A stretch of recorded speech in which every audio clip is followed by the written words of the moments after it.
Malayo nga yung pangalawa na si Raffy Tulfo at 18.5%. Yes, Ali, si Vice President Sara Duterte pa rin niya ang nananatiling pinakamalakas sa contender sa mga presidential balls sa 2028. Ang percentage na nakuha ni VP Sara malayo sa pumangalawa na si Senator Raffy Tulfo na nakakuha lang ng 18.5%, habang 15.7% naman si dating Vice President at ngayon Naga City Mayor Leni Robredo. Sa pagka-Vice Presidente naman, number 1 sa listahan si Go na nakakuha ng 12.2%.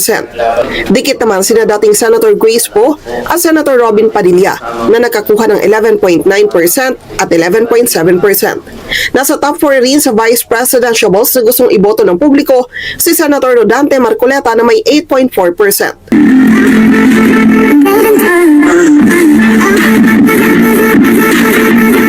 Nanguna naman si Vice President Sara Duterte sa pinakabagong survey ng WR Numero Research para po sa 2028 presidential elections. Sa tanong sa una, kung ngayon gaganapin ang eleksyon, sino ang iboboto mo? Kung saan 11 politiko at opisyal ng gobyerno ang nalumutang ang pangalan ng posibleng maging kandidato, si VP Sara pa rin ang may pinakamataas na porsyento ang nakuhang boto. At ilan naman po sa mga kababayan natin na nakausap ng Net25 News Team ang nagsabi po ng kanilang opinyon kung bakit nila iboboto si VP Sara bilang susunod na Pangulo ng Bansa. Kunin natin ang karagdagang detalye sa live report ni Madeline Villar Moratillo. Mads. Yes, Ali, si Vice President Sara Duterte pa rin niya ang nananatiling pinakamalakas sa contender sa mga presidential balls sa 2028.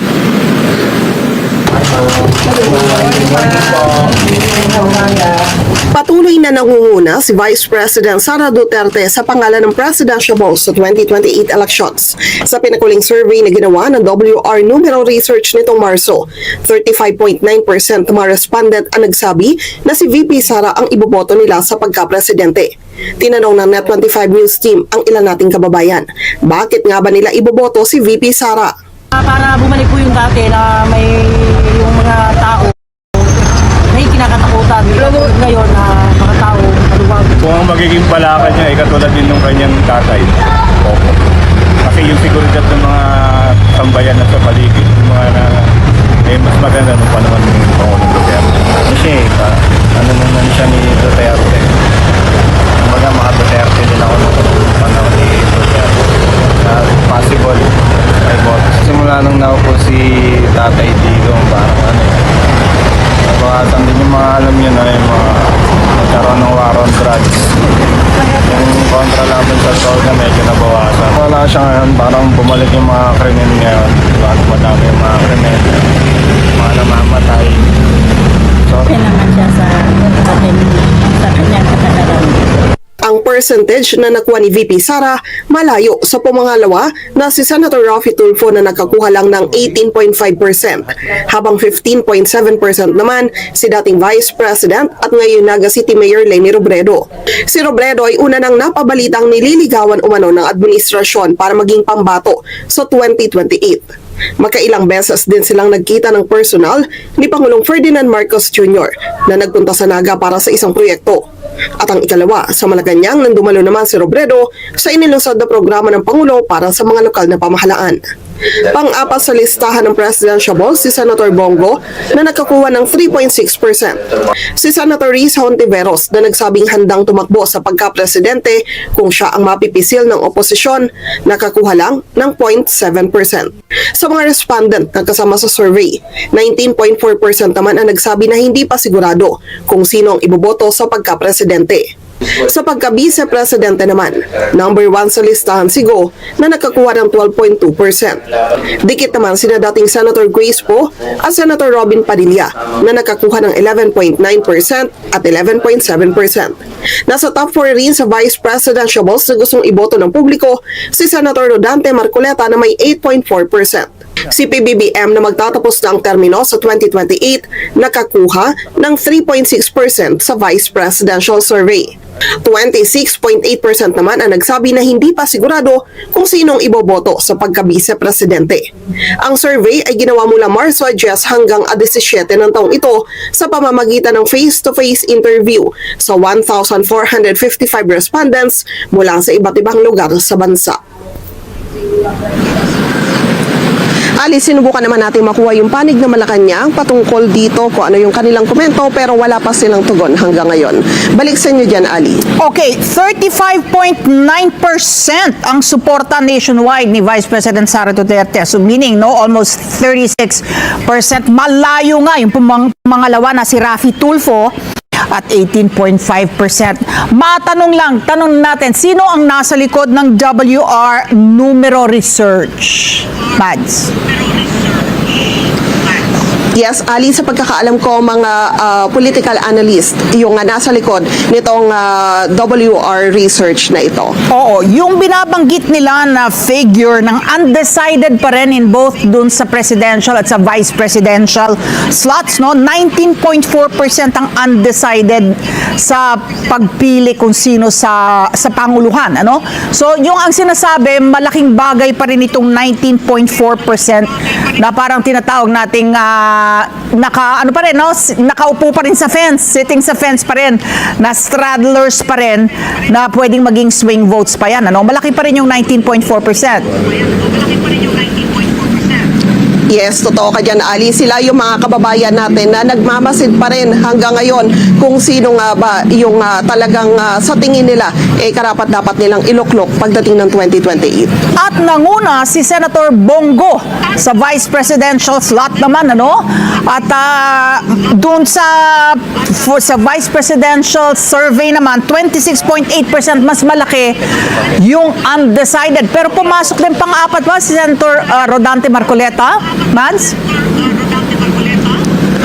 Yes, tama ka dyan, Ali. Pumasok yung pangalan niya. Alam mo, actually, Ali, mabanggit ko lang, no, nung sinabi ni Vice President Sara Duterte na meron siyang napipisel na kanyang magiging katandem para sa 2028, isa yung pangalan kasi din ni Senator Rodante Marcoleta sa mga lumulutang na posible na niligawan ni VP Sara na maging kanyang katandem. Pero wala pa namang kumpirmasyon kay VP Sara at ayaw niya rin kasing banggitin kung sino nga ba yung kanyang napipisel na maging katandem para sa 2028 dahil ito raw ay kanyang pinoprotektahan para hindi raw ito ulanin ng batikos lalo na at ganun yung ginagawa ng kanyang mga kritiko. Pag maagang nagdedeklara, ganun talaga, hindi ba? So ito, 1,455 respondents face-to-face, no? Na interviews to nationwide. Yes, At Ali. yung pulso, kasi minsan Yes. yung resulta ng survey naaayon dun sa period, no? Kung kailan ito isinagawa. March 10 to March 17, 2026. Ano ba yung ating ano nun? Ano yung background ng mga pangyayari ng mga balita nito? Ali, yung mga panahon na yan ay hindi pa nagsisimula itong kaguluhan sa Middle East. So, nung panahon na yan, medyo mainit pa rin na issue yung patungkol sa ICI, yung patapos na yung termino nila, yung report ng ICI. So, basically, yung flood control issue pa rin, yung mainit. Oo, para dun sa mga partido na talagang nais na hindi maging Pangulo si VP Sara sa 2028, wala pa rin kasing malakas na manok na itatapat. Tama ba yung sinasabi na yon, Mads? Yes, tama ka dyan, Ali. Ayun nga yung lumalabas, no? Bagamat may ilang lumutang, kagaya na lang na ni dating Vice President Leni Robredo na matatandaan na umugong na siya yung posible na maging pambato ng administrasyon para sa 2028. Bagamat wala naman itong kumpirmasyon mula sa panig ni Mayor Leni Robredo at maging sa panig ng Malacanang, ay naging kapansin-pansin din kasi yung personal na pagpunta ng Pangulo doon sa Naga kung saan nga nagkaharap yung dalawa. Tapos nasundan pa dito sa Malacanang ng personal ding dumalo si Mayor Lenny doon sa isang event patungkol sa mga LGU officials. O, kaabang-abang yung susunod na survey dahil papasok na yung salik o factor nitong gulo sa gitnang silangan at magiging hudyat kung ng pagdesisyon, no, paghusga ng ating mga kababayan dito sa response o ng ating pamalaan dito sa krisis na kinakaharap ng ating bansa. Tayo ba ay merong ano ba to, periodic ba itong survey na ginagawa ng WR numero? Hindi lang natin masiguro, Ali, kung ito ay periodic ba o quarterly ba yung kanilang ginagawa. Pero asahan natin na mas dadalas pa yung gagawin nilang survey, maging ng iba pang mga survey firm, lalo na at hindi naman na nalalayo ang 2028. Alright. Ano ba? Parang ano na? Wait, 25 months, no? Kung May 2028 yan. Dahil April na tayo no? Little more than 2 Yes. years na lamang, no? Oo. Okay. Okay, kabang-abang. Maraming Oo. salamat. Critical na yung panahon na yan, Ali. Oo, talaga. Nako. Mas painit ng painit habang lumalapit yung petsang yan. Madeline Villar Moratilla, nag-uulat live.